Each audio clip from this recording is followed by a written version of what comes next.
రాసి ఆత్మహత్య చేసుకుంది. దీని మీద కోర్టులో కేసేయాలంటాను.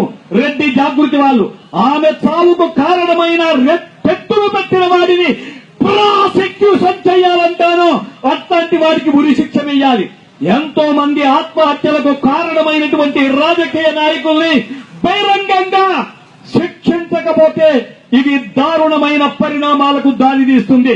కష్టపడ్డారు. రెడ్డి అంటే ఒక మిత్రుడు అన్నాడు, పోయి నీ అమ్మాయి రెడ్డి తీసేయండి, నాకు రిజర్వేషన్ ఏమిస్తారో ఇవ్వండి, నా పేరు ఏం పెట్టుకున్నా పర్వాలేదు, నా కులం ఏమన్నా పర్వాలేదు, నాకు జీవన భృతి కావాలా, నేను బతకాలని చెప్పేసి గుండె చెరువెట్టు కోరుకున్నాడు. బాగానే ఉంది.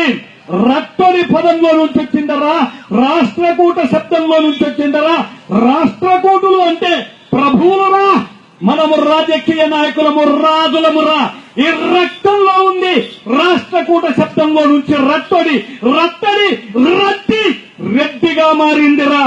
ఈ ప్రభుత్వం అనుకుంటుంది రెడ్డి అంటే బంగారు కడ్డి. అరే కోసి సరిగ్గా లేదురా. చీర ఆదుగరాల చీర లేక అవయవాలు బయటేసుకున్న రెడ్డి అమ్మాయిల యొక్క దుస్థితి చూడురా. నువ్వు హృదయం ఉన్నాదురా, నువ్వు ఇనుప మనిషివిరా, నీకు మనస్సు లేదురా. మా పిల్లలు కష్టపడి పస్తులతో అవస్థలతో చదువుకొని విద్యార్హతలు సంపాదిస్తే నేనురా కావరమెక్కినటువంటి చట్టాలను పెట్టి మా విద్యార్థులని వేధిస్తున్నా, ఉసురు పోసుకుంటావు. జాగ్రత్త. ఎంతో మంది చచ్చిపోయారు.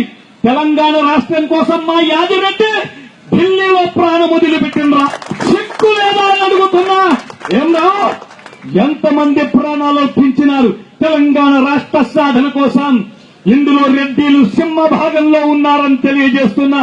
కాబట్టి గమనించండి ఈనాడు జరుగుతున్న పరిణామాలు.